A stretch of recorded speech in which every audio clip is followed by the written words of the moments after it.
Salutare, salutare, dragilor! Sunt Adi Tradam și vă găsiți pe Spiritualitate ca soarea în bucate. Astăzi o să discutăm despre un subiect foarte util celor care sunt în domeniul spiritualității pe acolo. O să vorbim despre cum evoluează o formă gând până ajunge să fie foarte, foarte puternică. De fapt, azi vom vorbi mai precis despre egregori, despre forme gând și despre forme zeu. Bun. Hai să vedem. Tot ceea ce gândim noi se materializează cumva printr-o gogoașă energetică. Da? Dau exemplu. De ce fac video ăsta? În special îl fac ca să vă lămuresc cu privire la un aspect. Fac o mică paranteză. Deci departe de mine ideea de a lua apărarea cuiva sau nu știu, în fine. Noi avem prostul obicei de a gândi, deci gândim rău despre cei care ne administrează. Nu aș putea spune că ne conduc, că e cam cu dus și întors. Da, deci despre cei care ne administrează, despre oficialități, despre autorități și așa mai departe, indiferent ce înseamnă acele autorități. La șeful tău direct, de la, nu știu, șeful de echipă, până la director, patron, deputat, parlamentar și așa mai departe. Noi avem prost obicei de a înjura pe toți. Deci, îți răi, nasoi, nu știu ce, nu știu cum. Practic, noi ce facem? Noi proiectăm asupra lor o anumită imagine care este însoțită și de o cantitate mare de energie emoțională. Bine, asta face parte de regula Matrixului, ca cei mizitei nașparlii care vin și ne halesc de papă sentimentele noastre și ne chinui ca să stoarcă cât mai mult de acolo. Aia stimulează foarte mult acest proces de gândire. Și haideți să vă explic cum funcționează. Dau un exemplu. Eu gândesc că președintele țării e nașpa. Bine, nu-l iubesc, deci nu vă imaginați că sunt în limbă după președintele țării, așa, absolut deloc, dar nici nu îl înjur non-stop. Dacă l-aș înjura non-stop, aș crea un fel de bulișoară de energie, da? Care reprezintă, nu știu, o înjurătură la adresa președintelui. Dacă mai mulți oameni înjurăm în aceeași direcție, da? Acea gogoașă de energie pe care am lansat eu, zice și un articol foarte pe Facebook. Lumea îl citește. Citindu-l, se enervează și ei și hrănesc acea bulă de energie, deci noi am creat o formă gând. O hrănesc și o îndoapă cu energie și ea se face mare, mare, mare, din ce în ce mai mare. Cuplându-se la ea mai multe persoane, acea formă gând devine egregor. Adică ce înseamnă un egregor? Un egregor este suma energiilor mai multor persoane care fac o acțiune sau gândesc la fel. Da? Cu cât sunt mai mulți cei care accesează această idee, această bulă de energie și cu cât mai mulți îi dau energie, se enervează, nu știu, scriu că, de exemplu, președintele a tras un pârț în palatul nu știu care în timp ce s-a aflat la o conferință, da? Bula asta de energie pe care o creez eu devine la un moment dat și oamenii citind, revoltându-se, bă, cum a putut să facă așa ceva, nenorocitul, nesimțitul, Deci, oamenii pun energia furii în această bulă și se face din ce în ce mai mare, până când la un moment dat această bulă poate să capete conștiință proprie. Deci, la un anumit nivel, se transformă în ceea ce se numește formă zeu sau formă de zeu. Da? Deci este un fel de creație artificială, da? Care începe la un moment dat, deci după ce se mărește, începe să-i fie foame și atunci te stimulează pe tine să gândești nașpa, da? Să-l înjuri pe nu știu care și să-și tragă energie în continuare. Da? Și să face din ce în ce mai mare până când poate să facă foarte, foarte puternic. Faceți analogii la chestia asta cu multe alte, așa zise, forme zeu și egregori care au fost creați. Deci un egregor poate să fie egregorul unei, nu știu, să zicem, te întâlnești cu prietenii, cu doi prieteni la o bere, da? Se formează un egregor temporar. Adică oamenii de acolo sunt prieteni, au egregorul prieteniei lor, da? Și temporar, la acea masă unde respectivii persoane beau bere, se formează un egregor temporar, care după ce pleacă fiecare la casa lui, se dizolvă. Dacă acel egregor ar rămâne, să zicem că cei trei, nu știu, fac o chestie foarte emoționantă acolo, de exemplu, discută despre fotbal și își dau cu părerea și se enervează și așa mai departe, egregorul ăla temporar devine mai puternic și se transformă într-unul permanent. Și atunci o să-i atragă pe acele personaje într-un mod repetat să facă acea acțiune. Adică să se întâlnească în o anumită zi, la o anumită crâșmă, la o anumită masă și să bei beri și să discute despre fotbal. Astfel hrănind egregorul. Dacă egregor devine mai puternic, de cei trei sunt foarte implicați, egregorul va deveni din ce în ce mai puternic, cei trei implicați în această formulă vor ieși din ce în ce mai des. La un moment dat vor simți nevoia. Deci vor avea ceva așa, vor deveni neliniștiți când se apropie ora de ieșit la beri și discutat despre fotbal. Ei, așa se formează, de exemplu, anumite atașamente ale noastre vis-a-vis de anumite lucruri sau de anumite lucruri pe care le facem. Și pot fi multe. Eu am descoperit acest lucru și la mine. Bine, egregor, acum, haideți să vă spun, să fac o paranteză. Nu trebuie să fugiți neapărat de lucrurile care aduc adicții. Fiindcă sunt foarte multe lucruri de care avem adicții și care nu sunt rele. De exemplu, cafeaua dimineață eu nu consider o chestie adictă rea. Ei, beau cafea dimineață, este un ritual de trezire, este un ritual de warm-up, e foarte ok din punctul meu de vedere. Bun, sunt chestii care se nașpa ca adicții, da? Fumatul, băutul, știu și eu, drogurile, deci sunt chestii care nu sunt deloc ok. Dar în categoria adicțiilor sunt mulți care spun, vai, eu nu vreau să fiu dependent, ei, să mor, tu ești dependent de o grămadă de chestii. De la, nu știu, de la faptul că mănânci 3 feluri de mâncare la prânz, până la faptul că iei același autobuz, faptul că mergi pe aceeași rută la servici, faptul că îți plac aceleași femei blonde și platinate, așa. Sunt foarte multe chestii de care noi suntem addicted. Aceste adicțiuni se formează prin formarea acestui egregor. Deci noi, practic, formând egregorul ne stimulează pe noi și se creează căile neuronale. Da? Și atunci noi creăm egregorul, deci dau de exemplu. Când beau cafea în fiecare dimineață, nu mi-am băut până acum cafea, da? Dar încep să beau. Asta eu am început în timpul în anii 90, când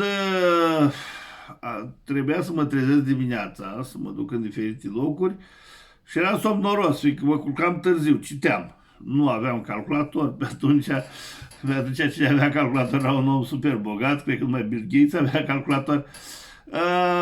Nu aveam televizor și, în schimb, aveam, ca și acum, o mare bibliotecă de cărți, aveam o mare de cărți.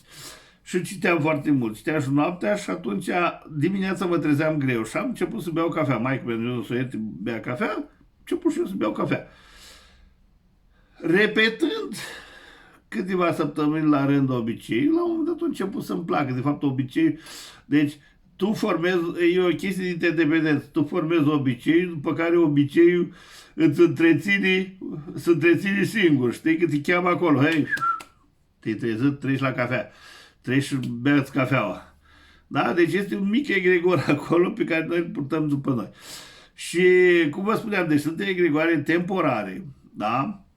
Și sunt egregoare permanente. Deci un egregor temporar, nu știu, poate să fie, știu și eu, o conferință, da? Duci la o conferință sau o piesă de teatru sau un film, da? Nu te duci repetitiv la acele evenimente, te duci odată.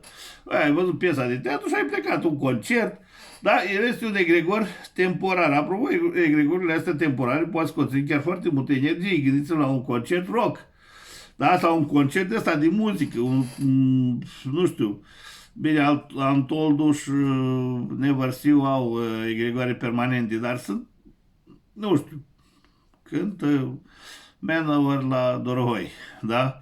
Bine, nu o cânta și nici nu cred că o să cânte, nici nu știu unde e Dorohoi pe hartă, dar în fine, da, cântă Manowar la Dorohoi. Păi, o singură dată o să cânte, că nu știu dacă s-ar întoarce ciclic în fiecare an să formeze acolo un egregor. Și ăla este un egregor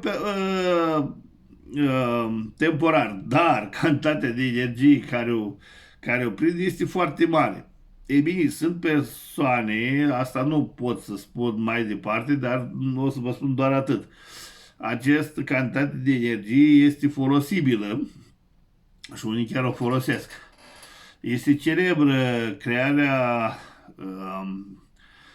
formii zeu numit Fotamecus sau a zeului artificial numit Fotamecus. Fotamecus este un egregor care e considerat zeul antitimpului, adică împotriva timpului. Și a fost creat de către o ghildă magică din Statele Unite care, după ce o creat printr-un anumit ritual, bine, ritualul era destul de hazliu, că tipii băteau, deci aveau niște ceasuri de astea mari deșteptătoare și cu un ciocan la o anumită oră băteau în chestia respectivă uitându-se la sigilul lui Fotamecus. După care, în timpul unui concert, mega concert rock de ăsta cu Bon Jovi, whatever, ce au ei prin America, băieții au făcut niște lasere prin care proiectau sigiliul lui acest Fotamecus pretutindei. Și s-au dus la concert și au început să se joace cu laserul. Inconștient, fiindcă atunci când asculți muzică, creierul tău intră foarte mult în alfa. Indiferent că e muzică rock sau, nu știu, Oliver Shanti sau Binatural Beats, deci creierul intră în alfa. Și atunci este susceptibil pentru sugestii. Și au canalizat acea energie imensă către zeul lor prin sigiliul proiectat pe acolo. Și oamenii îl vedeau, fiind în transă, au proiectat energia spre acest Fotamecus. Puteți verificați și pe net, povestea este funny și vreau să vă spun că chiar funcționează acest Fotamecus. Eu l-am aplicat de vreo 2 ori când eram în întârzieri, eu mai sunt uneori în întârzieri și chiar mi-a ieșit foarte, foarte ok. Vă îndemn să cercetați problema. Bun.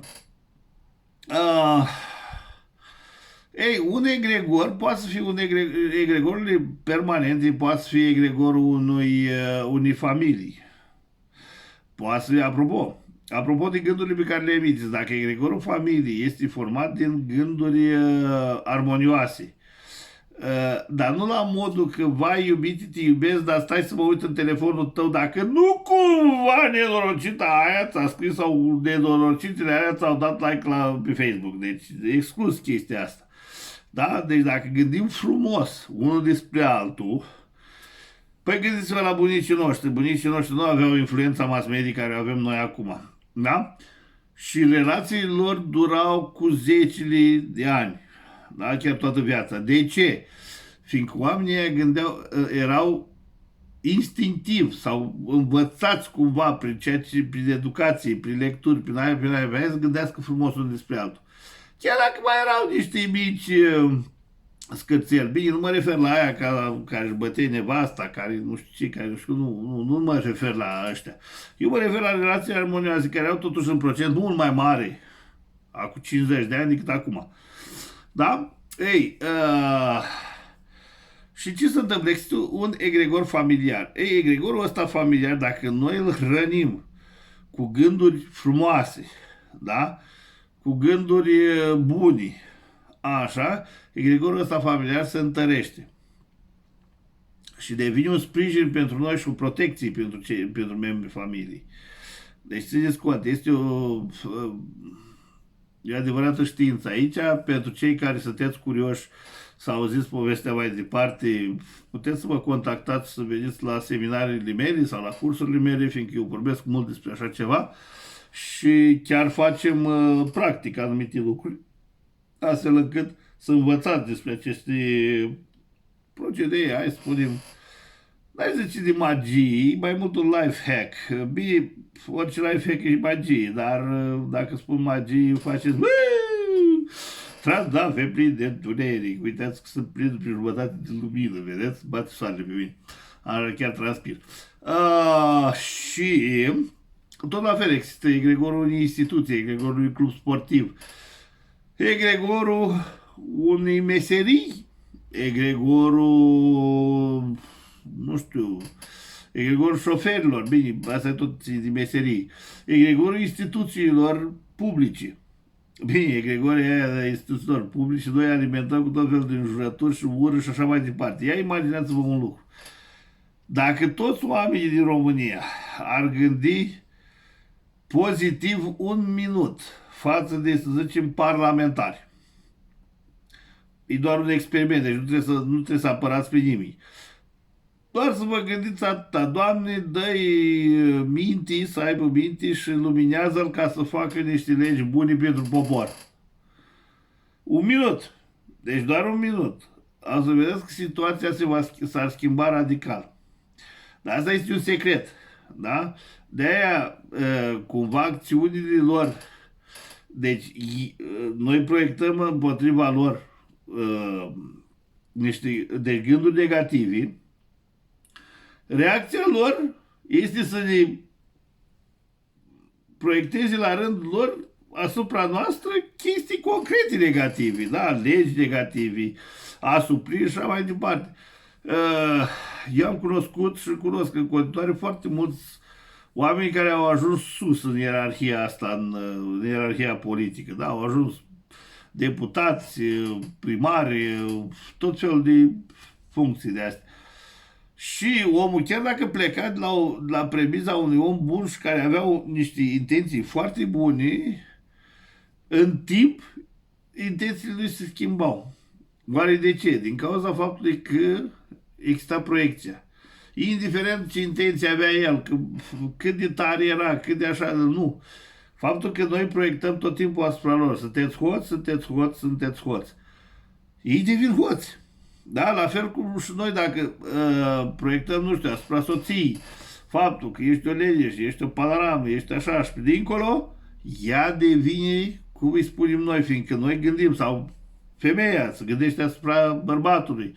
Da, ai să mă înșele, ai să mă înșele, ai să mă înșele. La un moment dat o să așeze universul de asemenea natură încât persoana respectivă o să facă gestul ăsta, chiar dacă nu avea intenția asta și era foarte ferm în opțiunea lui. Ați înțeles? Deci cam așa funcționează lucrurile, la nivel subtil. Și asta este și explicația pentru multe lucruri absurde care se întâmplă. Da? Și care nu găsește explicație. Băi, dar cum pana mea, uite, ăla s-a dus, s-a făcut o dres. Dar uite, vezi că tot cum am zis eu s-a întâmplat. Mai este un lucru. Subconștientul nostru este plin de programe negative și noi avem tendința să aruncăm aceste programe negative, să le proiectăm și chiar dacă conștient nu am vrea, dar universul ne răspunde și ne reconfirmă și noi spunem, ai văzut? Ai văzut? Ai confirmat. Dau un exemplu. Ai un prieten foarte bun, da? Și subconștientul tău se teme de trădare. Evident că o să teamă și de el trădare și o să-i... La un moment dat ăla o să plece. Și mintea cu, aha, ai văzut? Ți-am spus eu că ăla o să trădeze. Da? Deci, aveți grijă ce gânduri proiectați, aveți grijă cum gândiți, urmăriți-vă gândirea, există un procedeu, cred că este am senzația, eu l-am auzit prin anii 90 și de atunci îl practic, dar am senzația că l-am auzit la un călugăr ortodox, să spune paza minții, deci să-ți păzești tot timpul gândurile, să vezi ce gândești, care sunt așa, să le scoți din context. Poți să le scoți, nu știu, să-ți imaginezi că le împuși cu laser, să le scoți din cap, le dai foc. Dar scoțându-le constant, Bine, nu o să vă iasă din prima, dar la un moment dat o să vă iasă. Și la un moment dat mintea voastră o să fie foarte curată. Deci o să vedeți că altfel gândiți și mai ales altfel se așează lumea în jurul vostru. Deci vorbesc foarte serios, din proprie experiență, chiar mi s-au întâmplat lucruri minunate în legătură cu, cu modul de gândire, da? Pozitiv. Așa, bun. Dacă v-a plăcut video, dați și voi un comentar jos. În comentariile mele o să găsiți, în descrierea videoului o să găsiți nu atât descrierea videoului, fiindcă e absurd, adică dacă îl descriu acolo, te poți uita la el să vezi ce conține, cred că e mai savuros. În comentarii veți găsi o mică reclamă despre cursurile și seminariile pe care le țin. Nu uitați să dați like, să dați share la video, să ajungă la cât mai mulți oameni, poate iluminăm cât mai mult și atunci o să fie bine tuturor. Și nu uitați, bineînțeles, de abonare. Sunt Andy Trandaffi, ești pe spiritualitate ca sarea în bucate. Te aștept la cursurile mele și la seminarii. Și îți spun bye bye! O zi frumoasă!